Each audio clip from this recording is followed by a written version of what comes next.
appalling and just insulting about the poll tax was that the Thatcher government decided to introduce it in Scotland first. They were using the people of Scotland as guinea pigs. And it was almost as if the Tory Secretary of State for Scotland had offered Scotland on a plate.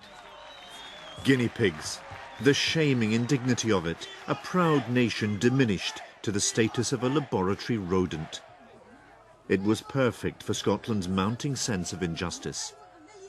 The guinea pig entered the national mythology. The truth is more prosaic. The reason it was introduced a year earlier in Scotland was nothing to do with Margaret Thatcher. George Younger and his colleagues in Scotland took the view that so unpopular was the old rating system, the quicker they could get rid of it, the better. And because for technical reasons it was possible to introduce the poll tax earlier in Scotland than in England, Margaret Thatcher and the Cabinet were asked by George Younger, we want policy agreement that we can introduce it a year earlier. You're going to introduce it in England anyway. The one is not dependent on the other, but we would like to do it now rather than wait. And the Cabinet said, if that's your judgment, by all means go ahead. Now, politically, it was, in retrospect, a very, very unwise thing to have done for all the reasons that we are familiar with. But that's the background. It was not imposed on Scotland. It wasn't Thatcher's idea. It wasn't a trial or a guinea pig or any of that nonsense. That's all historically absurd. The community charge was not just a hated tax. It made Scotland confront its own powerlessness. When the bills appeared on the doormats, it brought the constitutional question, the democratic deficit, into every home in the land. The fundamental core of the thing was the emerging awareness of the enormous authority and power of what's sometimes referred to as the Crown and Parliament.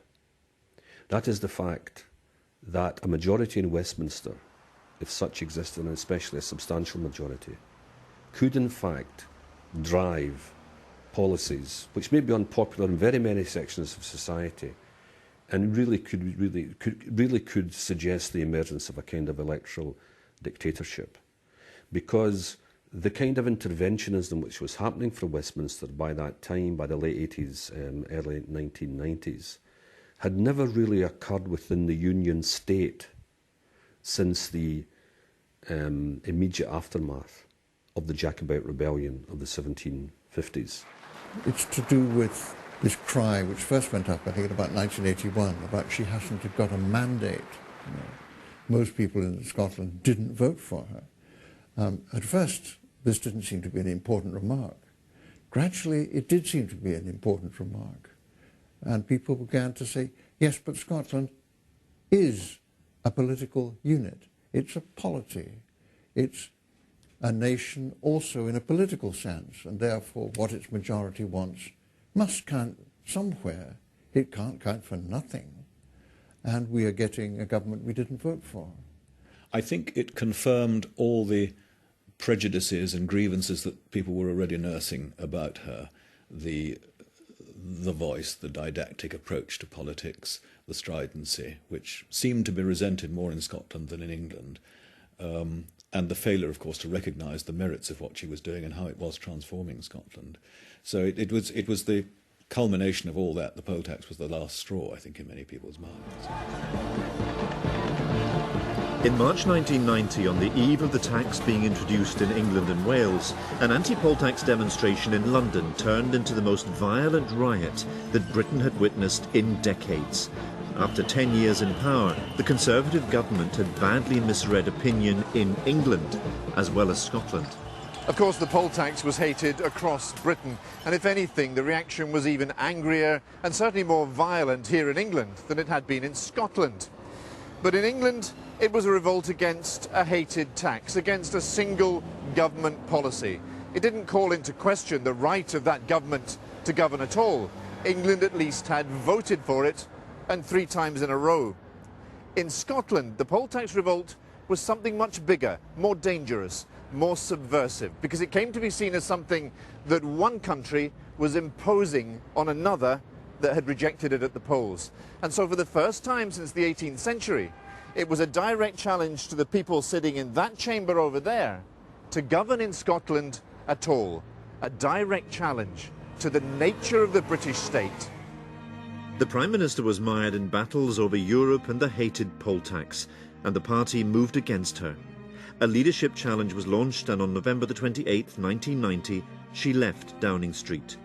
Just 2 days later, on St Andrew's Day, the Scottish Constitutional Convention published its blueprint for devolution. Post-Thatcher, the Conservative vote continued to shrink in Scotland. They were wiped out at Westminster in 1997, and more than a decade later still send just one MP there. Their modest Scottish comeback has come through proportional representation in the Parliament they opposed.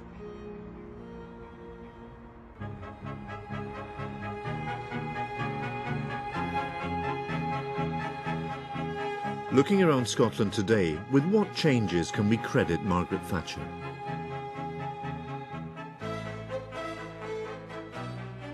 Come here now and you can still see the ghost of the old Scotland, the one that was to die in the 1980s, but it's not much more than a ghost now, because one glance and you see how transformed it is.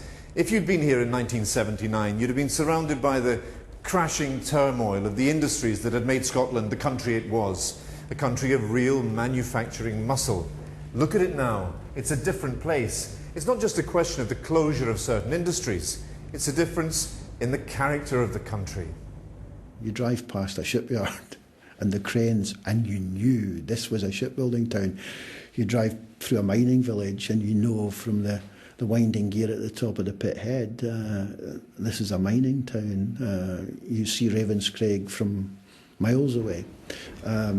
You don't have that sense anymore of the visual impact of this is what we do, this is who we are. The economy which replaced manufacturing was based on finance and services, and until recently it made Scotland richer. But not everywhere. Well, many of the communities have still not recovered. There's still stats that show that in mining communities, you know, there's some greater problems in other places. Education attainment is less in some of them. Health is worse in some of these communities.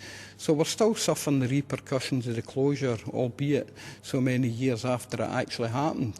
I think one of the things was that many of the communities were totally reliant on the pit and isolated. And maybe when we look back in history, that might not have been such a good thing. It's very difficult, I think, for anyone in Scotland today to say that Margaret Thatcher was a positive force.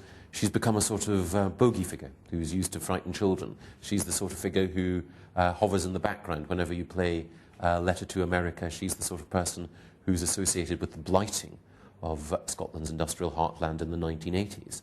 But I think any rational assessment of Scotland now, if you look at the way in which owner-occupation has become the norm in Scotland, if you look at the way in which aspiration has increased when it comes to education, and more folk are going to university. All of that is a consequence of the economic changes that happened in the 1980s. Scotland's become a less chippy place, a more open country as a result of all the forces that were unleashed in the 1980s. If somebody asked me, what good did Mrs. T do?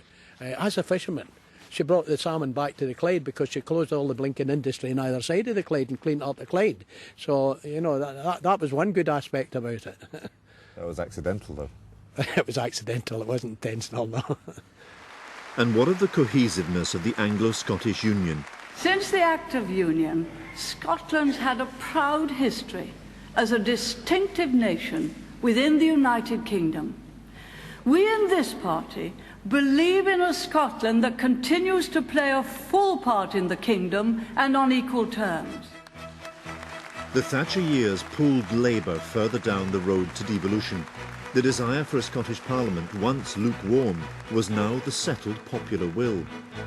Less than a decade after it first sat, the Scottish Parliament has a nationalist government, preparing for an independence referendum. Scotland's constitutional future is still unresolved. Is this, in the end, her legacy to Scotland? I don't like to say I told you so, but the truth is that all the things that are happening and have happened since 1999, when the Parliament started, were things we predicted would happen. my own expected timescale was rather longer than the speed with which it is happening. We're not necessarily rollicking towards full, complete independence and separation from the rest of the United Kingdom, but we are moving rapidly towards a mindset that already treats the United Kingdom as fragmented. The back of Britain is already broken, and where it will end, I suspect, will be in some sort of cobbled together, botched up settlement of the kind that the United Kingdom has probably been built on over the centuries. It's not doing Scotland any good. It may make some Scots feel better, but it isn't doing them any good. There shall be a Scottish Parliament. I like that. If you talk to some Scottish Labour politicians, they make the point that devolution should have been sold as a rational way of bringing government closer to the people, rather than as an indulgence of nationalist feeling. Now, they might say that it was because of Margaret Thatcher's insensitivity that they were driven to it. I can understand that argument, but I think in the interests of honesty we have to recognise that Margaret Thatcher and Donald Dewar together were the godparents of the Scottish Parliament, and responsibility rests on both their shoulders. I'm sure Margaret Thatcher would be distraught to think of her impact in Scotland in these terms. It certainly was unintended. Godmother, like godfather, I think probably the general view in the Scottish Parliament, general view in Scotland, is as much distance between Margaret Thatcher and the Scottish Parliament, probably the better. So godmother, certainly not fairy godmother. The campaign for a Scottish Parliament has been around since the Treaty of Union, certainly for a century as a serious political force. But what Margaret Thatcher did as an unintended consequence is, by the nature of her policies on the economy, on social life in Scotland, on the poll tax, she turned the Scottish Parliament from being a nice idea, a democratic advance, into being something that was absolutely essential to defend the country against the policies of Margaret Thatcher or someone like her. Mrs. Thatcher was no ordinary politician. She was the hurricane that blew through the post-war British consensus. Scotland fiercely resisted the transforming power of her, but emerged transformed despite itself. The Scottish Parliament is now the fixed and undisputed centre of public life in Scotland, but it grew out of the consensus that was forged in opposition to her. She didn't want it. She warned that it would lead to the breakup of Britain. But she created the conditions that brought it into being. That was the Thatcher paradox, that the woman we conjured up as the unloved, wicked stepmother turned out to be godparent to the new Scotland. Think of the country that Margaret Thatcher inherited as Prime Minister. We were all children of the post-war settlement, of cradle-to-grave welfare, of the pursuit of full employment. The British state was still making steel, digging coal, building ships. It installed your telephone. It supplied the electricity that lit your home and the gas you cooked with. Now, all those things are done, if they're done at all, not by the British state, but by the market. What happened to Scotland under Margaret Thatcher was not so much the resurgence of a new Scottish national identity, though that was part of the story too. What happened was the steady falling away of much that it had meant to be British, the steady falling away of the shared experience of Britishness in Scotland. Mrs. Thatcher believed in Britain with a clear-eyed, shining passion. She believed in the Union, but she became the means by which Scots reimagined and then reinvented their place within it. That is the real paradox of Scotland and Hurricane Maggie.